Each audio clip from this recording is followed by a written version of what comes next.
Drawing and Insubordination by Emily Carr. I wanted to draw a dog. I sat beside Carlo's kennel and stared at him for a long time. Then I took a charred stick from the grate, split open a large brown paper sack and drew a dog on the sack.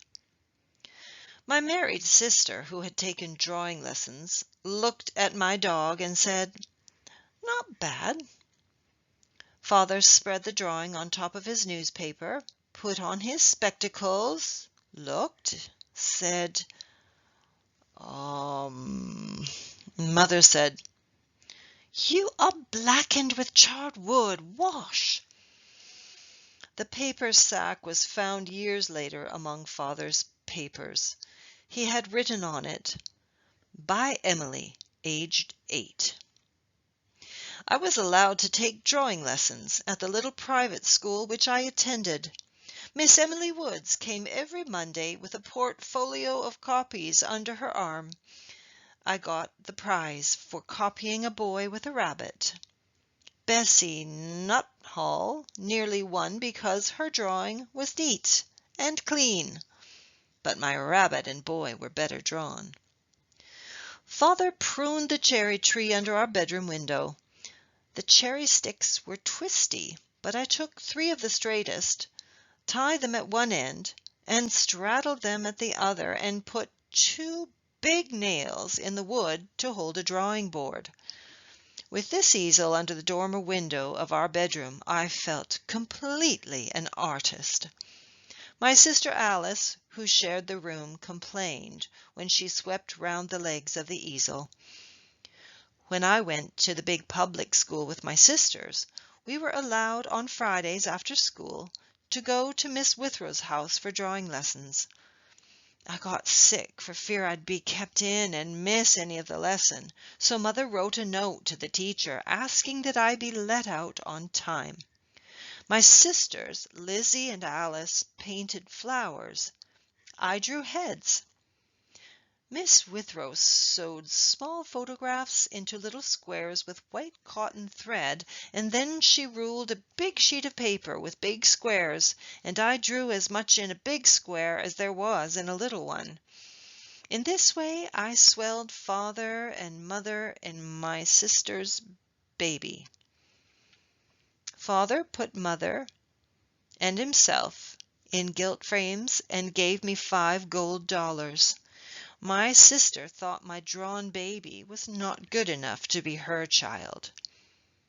The Victoria tombstone maker got some plaster casts of noses, hands, lips, and eyes to help him model angels for his tombstones. I heard that to draw from casts was the way that they learned at art school. So I saved my pocket money and I bought some of those oversized human features and I drew them over and over. My mother died when I was 12 years old, and my father died 2 years later.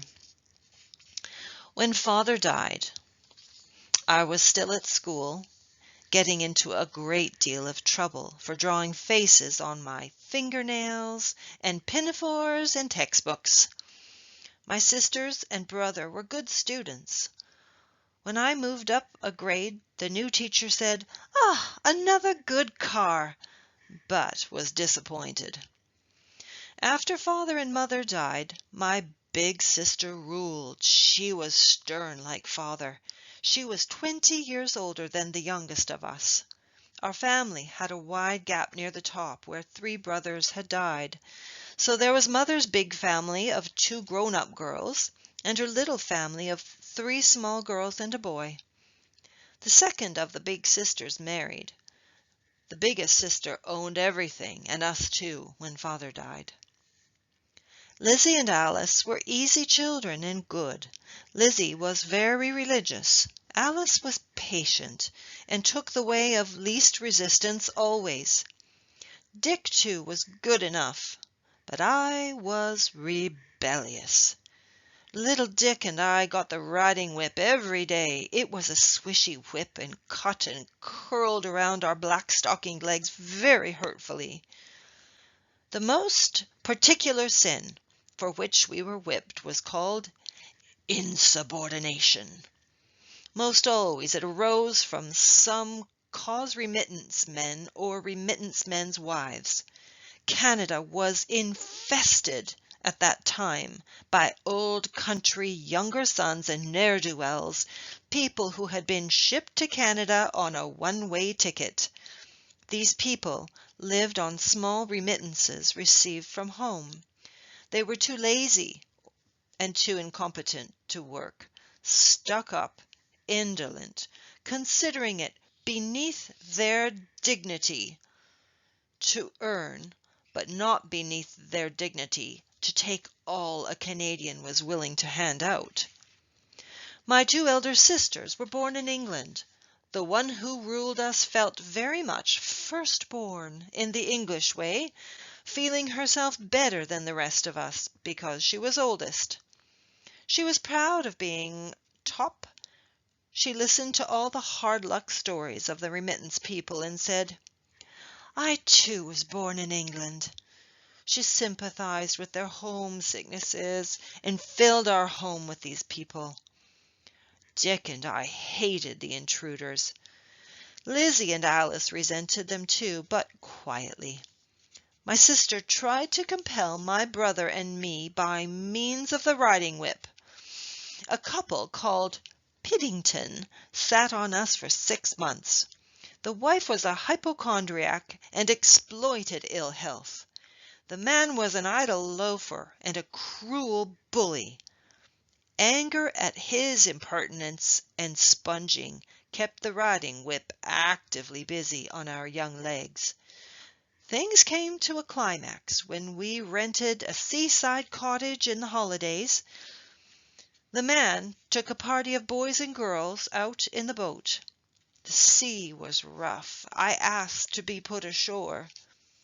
Seeing my green face, the man shipped his oars and cried delightedly, "We'll make the kids seasick."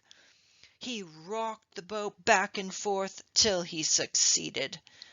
I was shamed before all the boys and girls. He knew, too, how it infuriated me to be called kid by him.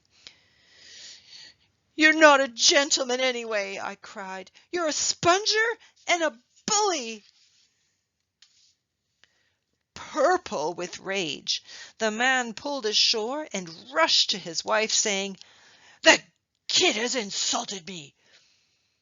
For insulting a guest in her house, my sister thrashed me till I fainted, but I refused to apologize, and the bully and I went round glowering at each other. I said to my sister, "I'm almost 16 now. The next time you thrash me, I shall strike back." That was my last whipping. Dick went east to school. The whip dangled idle on the hall peg, except after school and on Saturdays, when I took it out as an ornament and went galloping over the country on old Johnny. Johnny had been a circus pony. He knew a lot. When he had galloped me beyond the town and over the highways till all houses and fences were passed, he would saunter, stopping now and then to sniff the roadside bushes as if considering. Suddenly he would nose into the greenery, finding a trail no one else could see, pressing forward so hard that the bushes parted, caressing him and me as we passed, and closing behind us, shutting us from every towny thing. Johnny pressed and pressed till we were hidden from seeing, noise, and people. When we came to some mossy little clearing, where soft shade-growing grass grew, Johnny stopped with a satisfied sigh. I let down his bridle, and we nibbled, he on the grass, I at the deep, sacred beauty of Canada's still woods. Maybe, after all, I owe a thank you to the remittance ones, and to the riding whip for driving me out into the woods. Certainly I do to old Johnny for finding the deep, lovely places that were the very foundation on which my work as a painter was to be built.